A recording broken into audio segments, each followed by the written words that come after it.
perusahaan ini butuh banyak eh, efisiensi lah, dalam artian tantangannya tidak gampang, pendapatan turun signifikan, kemungkinan.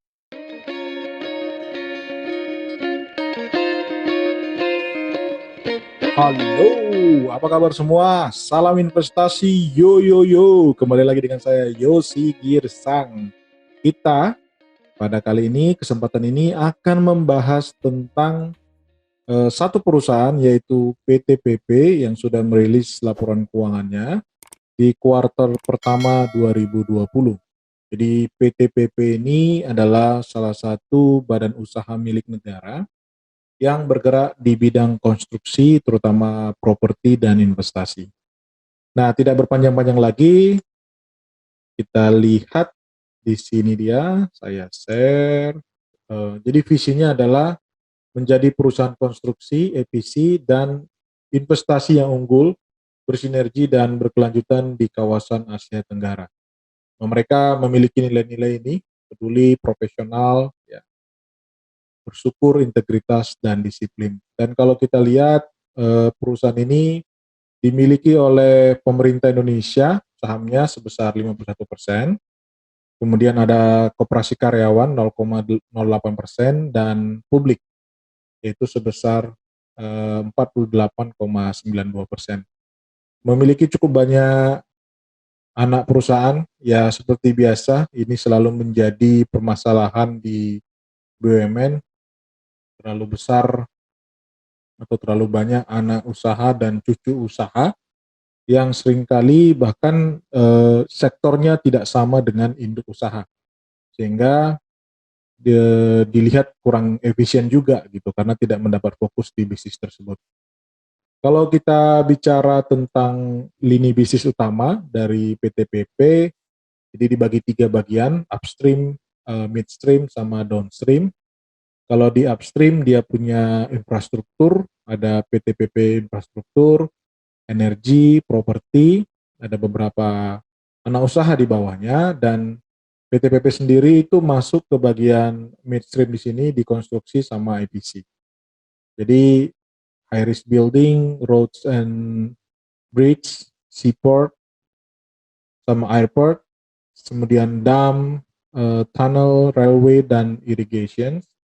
Kemudian di EPC-nya ada power plant, macam-macam ya. Downstream-nya itu lebih ke precast and low cost residential, jadi konstruksi juga di bawah PTPP Urban, dan ada juga equipment dan civil work contractor, itu PTPP Presisi Tbk.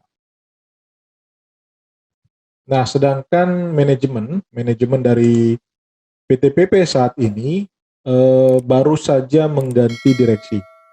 Jadi sebelumnya itu adalah Bapak Lukman Hidayat dari sebagai direktur utama, sudah digantikan oleh manajemen yang baru semenjak 4 Juni 2020 kemarin, yaitu Pak Novel Arsyad di sini sebagai presiden direktur.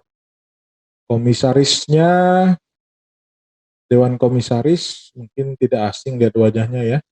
Beliau sering di TV ya, Pak Andi Gani Nenawea, karena memang beliau adalah Presidium Majelis Pekerja Buruh Indonesia, jadi Presiden Konfederasi Serikat Pekerja Seluruh Indonesia, KSPSI. Jadi yang hubungannya ke buruh, ya, yang menjadi pimpinan dari organisasi buruh. Kemudian kita mungkin tidak berlama-lama, langsung masuk ke laporan keuangan ya. Kita lihat dulu. Jadi di 2020 kuartal pertama sudah dirilis laporan keuangannya, kita lihat satu persatu. Oke, dari sisi aset lancar, untuk kas itu mengalami penurunan signifikan, kurang lebih 2,1 triliun dari 9,1 di Desember 2019, itu turun cukup besar untuk kas dan setara kas dari PTPP. Untuk total aset turun sekitar 1 triliunan, dari 55,6 triliun menjadi 54 triliun. Sedangkan untuk liabilitas jangka pendek kurang lebih sama, jangka panjang itu ada kenaikan kurang lebih hampir 1 triliun, dan total liabilitas itu sekitar ada kenaikan sekitar 300 miliar rupiah. Nah, kalau kita lihat lebih dalam lagi untuk utang-utang yang berbunga, ini ada utang bank, ya. Memang ada penurunan dari pihak berelasi di sini untuk utang banknya, tapi ada kenaikan signifikan di sini dari 1,4 dari 1,9 menjadi 4,2 triliun, ya. Kemudian ini juga ada utang bank dan lembaga keuangan jangka panjang yang jatuh tempo dalam setahun ini dari 649 miliar turun menjadi 230. Kemudian pihak ketiganya kurang lebih sama. Kemudian ada utang obligasi, sebelumnya ada 299 miliar, sekarang jadi nol. Dan utang jangka pendek lainnya juga turun. Sedangkan untuk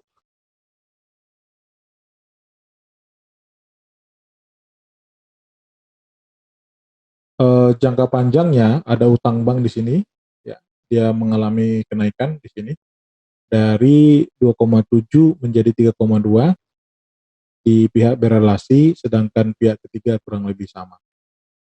Surat berharga jangka menengah ada sekitar 600 miliar.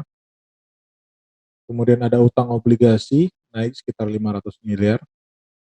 Dan utang jangka panjang lainnya kurang lebih sama. Nah, kalau kita bandingkan tadi dengan ekuitas perusahaan, ya, ekuitas perusahaan yang diatribusikan ke entitas induk itu sekitar 10,8. Jadi dibandingkan 2019 sendiri itu ada penurunan sekitar 1,2 triliun untuk ekuitas perusahaan. Kalau kita bandingkan dengan utang-utang yang berbunga tadi, ya, contohnya kalau kita total secara cepat, ya, utang ini 1,5 tambah 4,2, 5,7, ditambah ini kurang lebih 500, berarti 6,2, ya, tambah 1,2, 7,4, ya, tambah 700, berarti menjadi 8,1, kemudian tambah 3,2 berarti 11,3, 12,4, 13,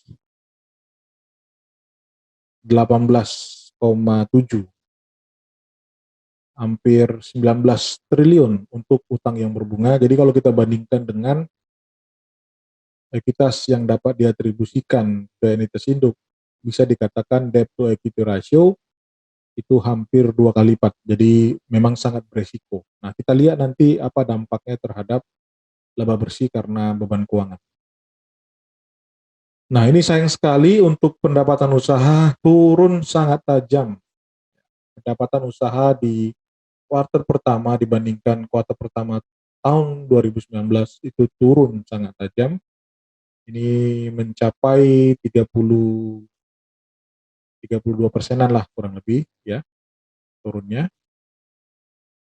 Beban pokok pendapatan memang turun, tapi dia lebih kecil sekitar 28%-an. Sehingga laba kotor dari 638 miliar tahun sebelumnya menjadi hanya 320 miliar. Oke. Nah, ini dia beban keuangan. Nah, ini impact atau dampak dari utang yang cukup besar. Dari 117 miliar di 2019 menjadi 180 miliar di kuartal pertama 2020. Jadi bebannya naik hampir 62 miliar. Kemudian ada kenaikan dari beban lainnya, ini sekitar 21 miliar. Sehingga secara total laba yang dapat diatribusikan itu turun 92%. Wow, luar biasa, ini sangat mengecewakan, ya. Dari 171 miliar menjadi 13 miliar saja.